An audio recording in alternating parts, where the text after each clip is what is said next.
Здравствуйте, меня зовут Даниил, и вы на канале Котей, и я продолжаю держать вас в курсе разработки Ashes of Creation. Вас это очень заинтересовало, и вы пишете какое-то колоссальное количество комментариев, задаете очень много вопросов. Ну а также есть люди, которые вбрасывают очень много неверной информации из разряда «О, очередной убийца Вов» или «А, игра калька с ТСО», и это просто чушь какая-то, если честно. Я не понимаю, откуда они берут эту информацию и зачем они это все пишут, но вообще изначально я хотел вам рассказать еще про несколько спот-тестов, про осады и другое, в чем я участвовал, но пока отвечал и разбирал все эти претензии, намоталось хронометража столько, что я решил сделать про свои живые приключения отдельный ролик. И если вы хотите увидеть его как можно скорее, давайте наберем 4000 лайков, и я релизну его прям до конца недели, без всяких проблем, если успеем набрать, конечно. Для вас мелочь, а мне очень приятно. И вообще, я думаю, что еще пара таких видосов точно будет перед тем, как снимут визуальное НДА, а это произойдет ровно через месяц, и я обязательно сделаю обзор к концу теста и, конечно же, начну стримить игру и показывать ее на своем Twitch-канале, ссылку на который вы найдете в описании. Пока же у нас на Твиче регулярный Warcraft, и я так полагаю, что он будет еще очень долго. Сегодня я поясню вам The Creations, отвечу на пару претензий, скажем так, развею некоторые мифы об этой игре и обсужу с вами пару новостей. Сразу же после слова спонсора, как обычно.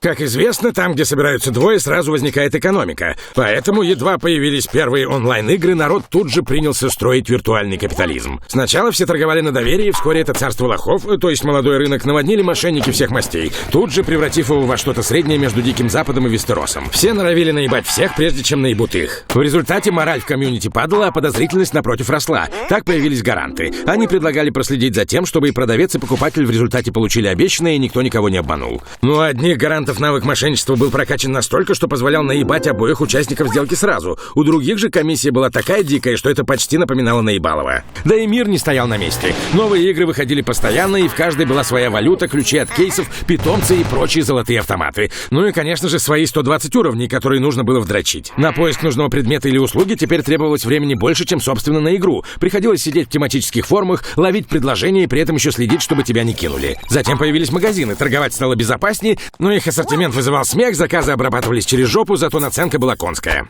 Короче, гроб, кладбище, гейм-овер. Но это пока биржа FunPay не появилась. Эти ребята вместо людей посадили роботов, чтобы те обработкой заказов занимались. Кормить роботов не надо, так что и комиссию за сделку установили небольшую. Потом прикрутили контроль безопасности, как гарант, только кидать не умеет. Ну и ассортимент расширили настолько, что магазинам только локти кусать остается. А главное, даже если у одного продавца нужный товар закончился, его можно попросту взять у другого. Короче, больше никаких анальных болей, только фан, профит и любимые игры.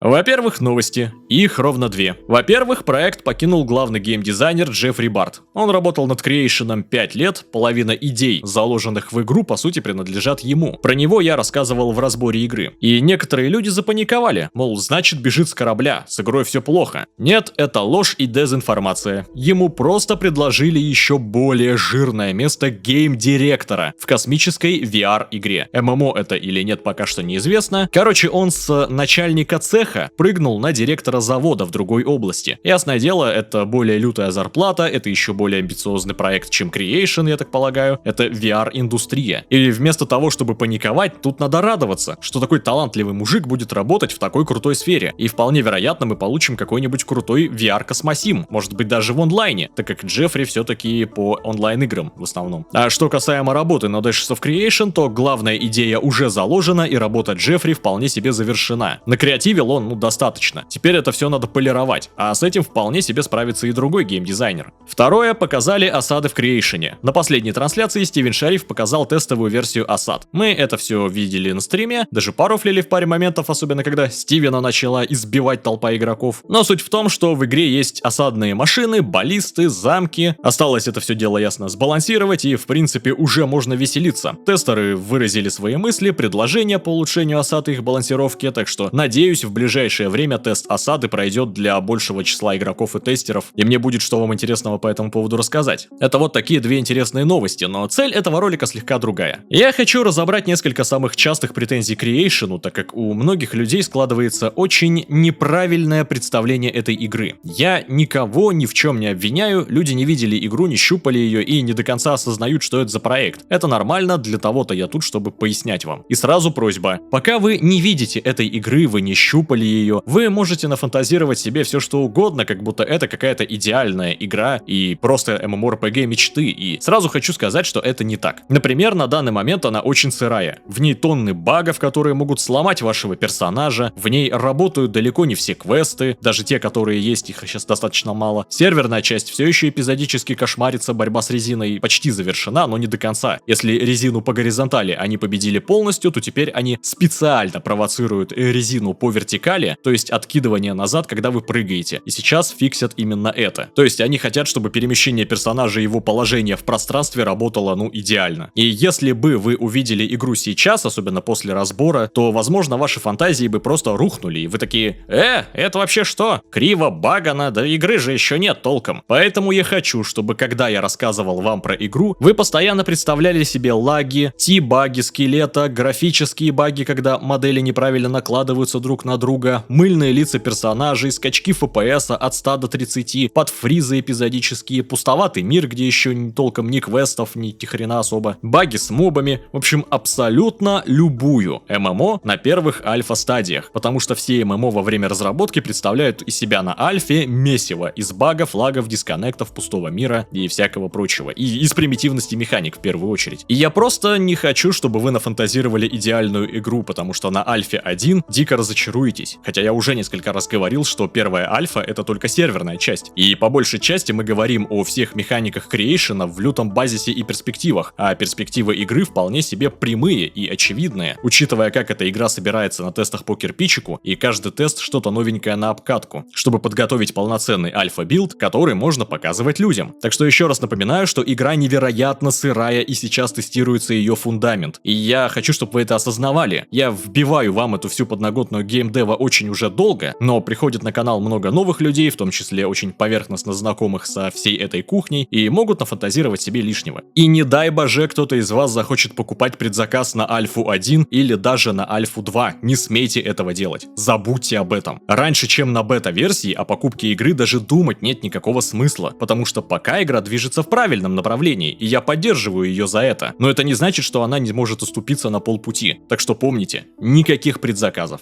Ну так вот, одна из главных претензий, что они наобещали целую кучу всего, и от этого, дай боже, будет реализована только половина. Интересная особенность. Самая важная вещь, которая и является главной фишкой Креейшена, это ноды. И 90% того, что заанонсили по Креейшену, завязано как раз на нодах. Мир игры постоянно живет за счет них. Ничего не происходит без игрока. И суть в том, что ноды в своем базисе уже реализованы. И я лично это наблюдал, и как это выглядит, во-первых, покажу в обзоре, когда игру можно будет показывать, ну и расскажу на стримах, да в следующих видео. Но кратко объясню здесь. Представьте себе, что вы приходите на какую-то полянку, на которой ни хрена нет. Вот олени пасутся, деревья с травой растут. Вы начинаете фармить ресурсы на продажу, вокруг вас бегают другие игроки, вы, возможно, даже найдете какие-нибудь там несколько интересных квестов от сторонних неписей, а их тут будет довольно много раскидано таких рандомных, уже даже неписи подготовлены. И тут бац, посредине локации появляется лагерь, ибо в ноду залили нужное количество экспы. Уже интереснее. Локация оживляется, меняется, появляются новые квесты, заказы, ивенты, неписи полезные. И это еще сильнее привлекает игроков. В ноду начинает литься больше экспы, и маленький лагерь со временем станет лагерем большим, и это добавит еще больше контента в ноду. Затем лагерь становится деревенькой, городом, городком побольше, начинаются выборы, мэр начнет задавать ноде направления, начнут возиться караваны, фармиться ресы, начнется ПВП, покупка недвижимости в городе, и, предположим, город станет ремесленным, и сюда начнут стекаться крафтеры. Но если вы хотите заниматься ПВП или ПВЕ, вы должны просто узнать, есть ли где-нибудь военный нод. Если есть, хорошо, отправляйтесь туда. Около дня вы потратите на перемещение, потому что карта огромнейшая. Если такого нода нет, просто собираете клан и сами закладываете этот самый нод. И начинаете агитировать военных жить у вас. Делаете такую свою Спарту с пасьянцем и куртизанками. И я долго думал, как постоянно поддерживать движуху на этих нодах, но эта проблема-то уже решена, потому что ноды надо поддерживать. То есть чинить, постоянно вливать ресурсы, выполнять квесты на ремонт, отбивать атаку неписей у игроков, возить караваны. В общем, строить свое маленькое королевство, которое в благодарность будет давать вам контент, благодаря которому вы начинаете развивать своего персонажа. И если вдруг игроки забьют хрен на эту ноду, то она начнет увядать, откатываться в тирах и вполне вероятно просто исчезнет с карты и превратится опять в пустую поляну, на которой пасутся олени. И игроки уедут жить в какой-то другой нод как вариант. Если вдруг в каком-то ноде начнет доминировать один клан, то мы мы можем просто собрать манатки и уехать в другой, и построить город, или взять свой город в осаду, присоединившись к другому королевству. И смысл в том, что уже это все работает, по большей части. Я лично видел своими глазами, как появлялись ноды разных уровней. Лагерь, предположим, закладывали сами игроки, потом их апали этот лагерь вручную для теста, чтобы не тратить много времени. Причем забавно, но я видел ноды разных рас, и людей восточных, и людей европейских, где дома похожи на какие-то, знаете, такие баварские. Эльфийский лагерь я видел с белоснежными палатками и статуей Галадриэль условной в центре нода. И я почему-то думал, что на Альфе 1 есть только человеческие ноды, но нет, уже есть ноды гномские, эльфийские, 2 человеческих. Интересно, заложены ли в игру ноды других рас. Я, правда, не совсем понял, различаются ли эти ноды по типам, но это мы еще разберемся. Короче говоря, главная самая фишка Creation, которая составляет 90% всей игры, она, по сути своей, работает. Осталось только наполнить ноды контентом, потому что сейчас его достаточно мало. Это работа для Альфа 2 теста. Но именно это главная фишка Creation, то бишь ноды, которые апаются, рушатся, которые надо осаждать, в которых вы живете, и это ваш дом, ваша крепость. Это, по большей части, реализовано. Плюс недавно показали осады замков, но я бы хотел поучаствовать именно в осаде нодов. Надеюсь, это в ближайших тестах тоже появится. И вы, наверное, предположите, что если жить всего в 1-2 нодах, то это будет скучно. Да, такой момент должен присутствовать, определенно. Но, во-первых, вы не представляете, насколько огромные локации в Creation. Сейчас на альфа-версии карта неполная, только маленький кусочек, который называется Альфа Айленд. Специальная локация для теста, и он по размерам всего 12% от общей карты мира Ashes of Creation. При этом умельцы сравнили ее с масштабами карты БДО. И знаете, что оказалось? 12% карты Creation равны примерно половине карты Black Desert. Ну, может быть, чуть-чуть поменьше половины карты Black Desert, ну, процентов 40, учитывая новые территории. В Black Desert вам приходится кататься туда-сюда. На автобеге, конечно, но это все равно утомляет. Тыгыдык, тыгыдык, тыгыдык. И в Creation этой самой беготни будет не так и много, ибо большую часть времени вы будете сидеть в своем огромном ноде, в своем королевстве. Что до мира Creation, он реально красивый, и про него я расскажу в следующем ролике. Но масштабы пиздец какие огромные. И снова это все по сути работает. Ноды апаются, рушатся, экспа в них льется, доба в них покупаются, мэры выбираются, контент в них анлочится. И дай боже затестим это все полноценно на первой альфе, когда не будет ограничения по времени. Но опять же, эта механика в игру заложена, и ее остается полировать с точки зрения клиентской части. Работает и экшен-боевка. В недавнем тесте ее еще сильнее улучшили и сделали по сути полноценный автотаргет. До этого был просто экшен-режим. Теперь этот автотаргет, хотя надо потестить, там, кстати, вполне себе на нон-таргет тянет, как показалось мне. В общем, с точки зрения боевки, не Black Desert, конечно, но динамика уже неплохая. Есть уклонение, есть экшен-режим, условный нон-таргет, как будто к Архейджу прикрутили нон-таргет режим, представьте себе вот это. Хотя, конечно, до полной реализации гибридной боевки еще далековато, как я понял, но вроде как в билде на альфа-тест запихают почти полную его реализацию, но опять же это только слухи с Reddit. Работа и система выборов. Караваны работают, есть базис крафта, квестов, причем квесты не только убей, принеси, ни хрена подобного. Много классовых квестов, квестов на поиск чего-то, квесты, где надо читать книги и где выбирать правильные варианты ответов. В общем, с реализацией именно главных фишек все у игры в порядке, и все базовые и заявленные механики на сам сервер заложены. Плюс интерпиды работают попутно над морским контентом, но он появится позже к старту, как я понял, они не успевают его сделать, но, как по мне, и без этого будет чем заняться в первый год игры. Короче говоря, все заявленные фишки в игре уже заложены. Остается только довести до идеала неткод, чем разработчики сейчас активно заняты, и провести альфа-1 тестирование, где сервера будут работать на протяжении месяца без перерывов, то есть в реал-тайме. И после этого спокойно уже можно заниматься клиентской частью, то есть больше контента, ресурсов, лучший интерфейс и прочее-прочее. Именно вот это вот клиентское. И я вспоминаю тот же Кроуфл на альфе. Еще до бета-теста мне удалось поиграть, спасибо Иннове. Так вот, сейчас Creation в некоторых аспектах намного лучше Кроуфла. Я бы даже сказал во всех. Причем даже с точки зрения оптимизации, хотя клиента игры-то еще нет толком. И еще крайне забавный факт, ибо на альфа-1 тесте, как я понял, нам предоставят какой-то новый dev-билд, о чем я сказал выше, на который все тестеры прям мечтают посмотреть, потому что на этом билде мы будем жить месяц-два на альфе 1. И в игре надо этот месяц будет чем-то заниматься и что-то показывать. Ну, не мобов же на поляне ковырять. И вот тот билд должен как раз помочь нам в этом деле, и очень уж хочется его заценить. Ждем-с. Но да, на данный момент игра все равно дико сырая, безусловно. Но в ней уже есть очень крутые механики и возможности, которые уже можно пощупать и потестить. Так что реализация реализованного в игре уже больше половины от заявленного. Основные фишки в игру заложены, и осталась их полировка. Так что на этот счет просьба, не переживать. Однако второй очень важный вопрос, а когда игра выйдет? Смотрите, этим летом, хотя возможно перенесут и осенью, в общем в этом году должна пройти Альфа 1. Она рассчитана на тестирование серверной части, неткода, корректности работы нодов и вливание в них экспы, и клиент сервера в целом, чтобы по игрокам проходил дамаг корректно, чтобы взаимодействие с неписями было корректным. Это очень сложный и по сути базовый этап. Это именно фундамент, на котором строится игра. Затем какое-то время после первой альфы будет работа над ошибками и багами, возможно месяца 2-3 плюс-минус. После чего должна начаться новая фаза разработки, а именно подготовка к Альфа 2. Это когда на ваш фундамент будут ставить каркас дома. Стивен предупредил, что Альфа 2 хоть и легче, чем Альфа 1, но по продолжительности она все равно будет довольно лютая, так как работы с клиентом тоже невероятно много. Это и полировка карты мира, и наполнение игры контентом, и реализация всех классов, интерфейса, серьезная работа над оптимизацией. Это хоть все и легче, чем бэкэнд, но сам фронт работы все равно очень крупный. И весь следующий год на это будет потрачен 100%. Здесь выручает то, что интерпиды в ближайшее время переедут в новый офис и начнут в огромном количестве набирать новых сотрудников. Стивен об этом рассказал на последней трансляции. То есть, темп разработки вырастет еще сильнее, и за счет этого клиент для Альфы 2 будет делаться, немножко быстрее. Если все будет хорошо и удачно, то в конце 2022 года будет Альфа 2. Но, если честно, это больше позитивный прогноз. Надеюсь, что все будет в порядке, но геймдев это вам не в тапки ссать. И вполне вероятно, что Альфа 2 будет позже, в начале 2023 года, как вариант. Но спасает тут то, что после Альфа 2, даже если она будет в 2023 году, начнется финальная стадия разработки, а именно бета-тест, который уже будет более чем играбелен. И можно считать, что это будет релиз игры, как у нас в этих ваших ММО принято. Суммируя все, что я сказал, можно считать, что если бета-тест будет в конце 2023 года, нам очень повезло. Но если не делать таких позитивных прогнозов, то игра должна выйти примерно в 2024. Да, 7 лет разработки. А что мы с вами знаем из моего разбора Creation? Для хорошей и перспективной MMORPG 7 лет разработки это абсолютная норма. Lost Ark 7 лет,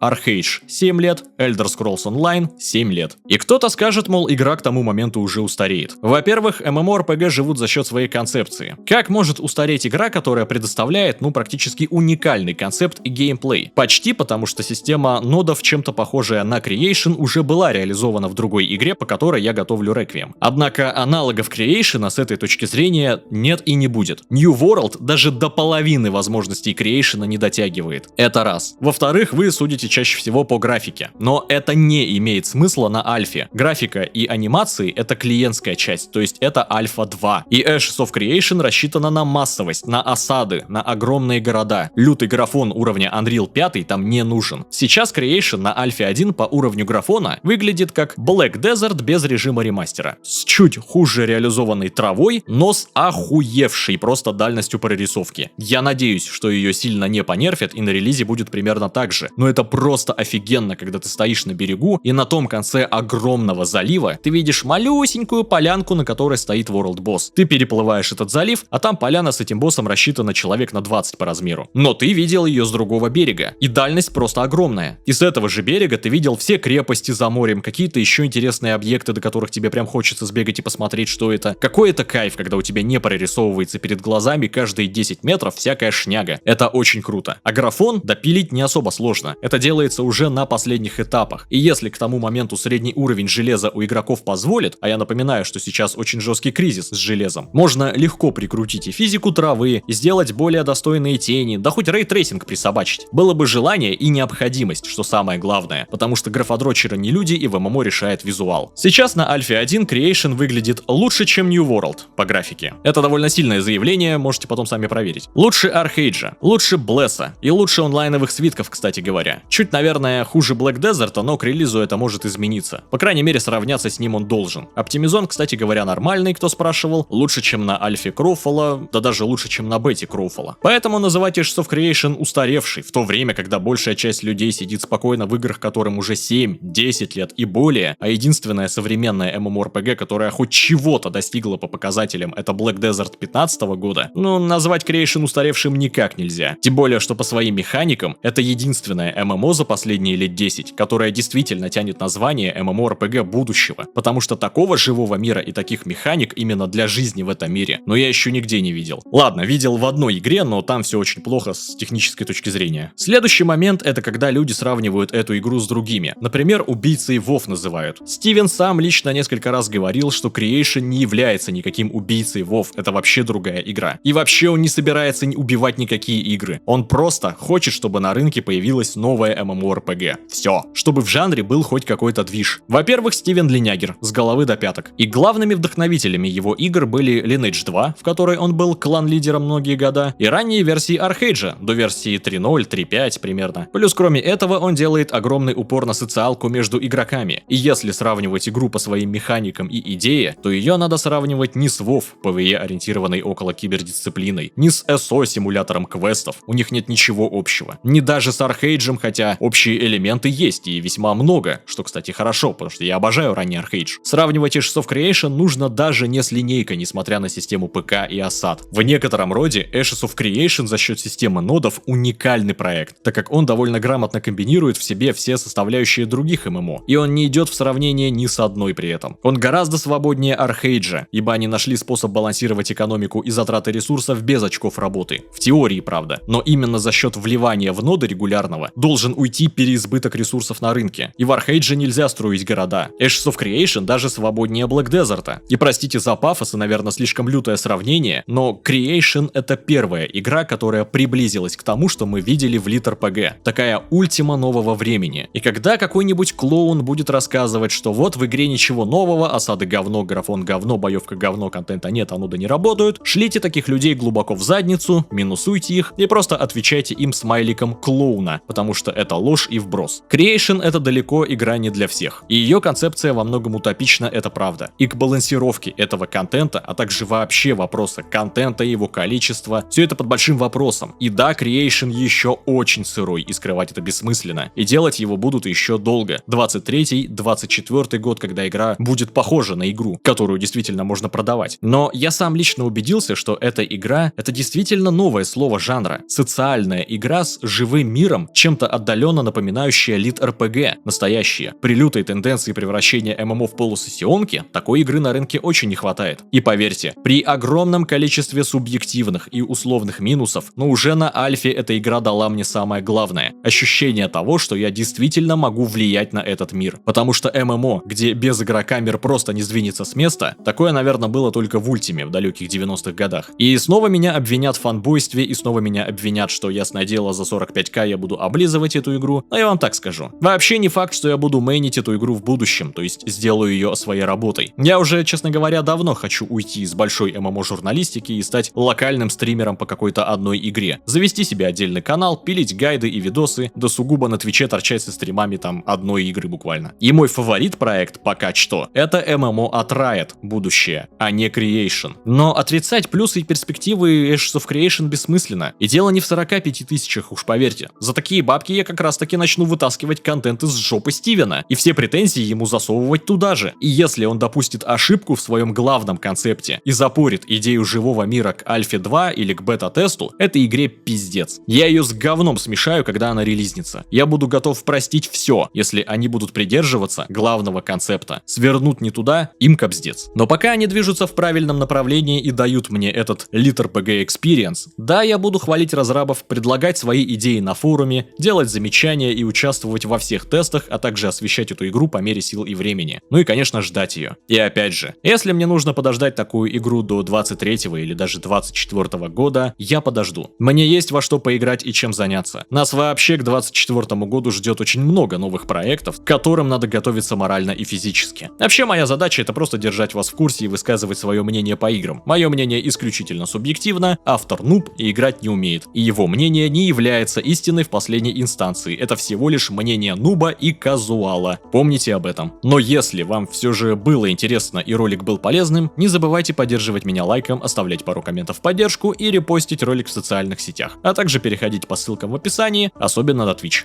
Спасибо за просмотр и до скорых встреч. Пока.